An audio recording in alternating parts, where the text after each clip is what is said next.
উপস্থিত আজকে প্রধান অতিথি বিশেষ অতিথি সহ জাকের পার্টি সহযোগী সংগঠন সমস্ত ভাই বোনেরা সবার প্রতি সালাম, আসসালামু আলাইকুম ওয়া রাহমাতুল্লাহি ওয়া বারাকাতুহু। আমরা আজকে উপস্থিত হয়েছি এক জনসভা আয়োজনের উদ্দেশ্যে। চৌগাছানা মহিলা ফান্ড অনেক শক্তিশালী, ক্ষুদ্র ক্ষুদ্র ওয়ার্ড থেকে ইউনিয়ন পর্যন্ত আমাদের কমিটি করা আছে। তাই আজ উন্নয়ন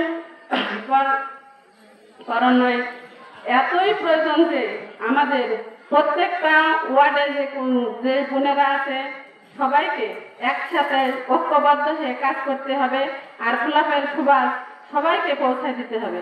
তাই জাকের পার্টির মোহাম্মদ চেয়ারম্যান স্যারের 36 বছর ইতিহাসের জনগণের অশান্তির চিন্তা করে রাস্তাঘাটে আমাদের যাতায়াতের অসুবিধার জন্য কখনো আন্দোলনের ডাক দেয়নি, কখনো রাস্তায় র্যালির ডাক দেয়নি, কিন্তু বাঙালি জাতি আজ এমন পর্যায়ে পৌঁছাইছে জাকের পার্টিকে মাঠে নামতে বাধ্য করেছে।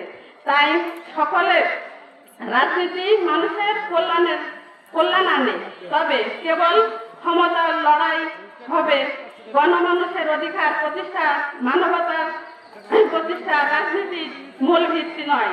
তাই আমরা প্রত্যেকে 29 নভেম্বর ঢাকা মহাসমাবেশের জনসভার ডাক দিয়ে সবাইকে আবার সালাম জানাই। আসসালামু আলাইকুম ওয়া রাহমাতুল্লাহি ওয়া বারাকাতুহু।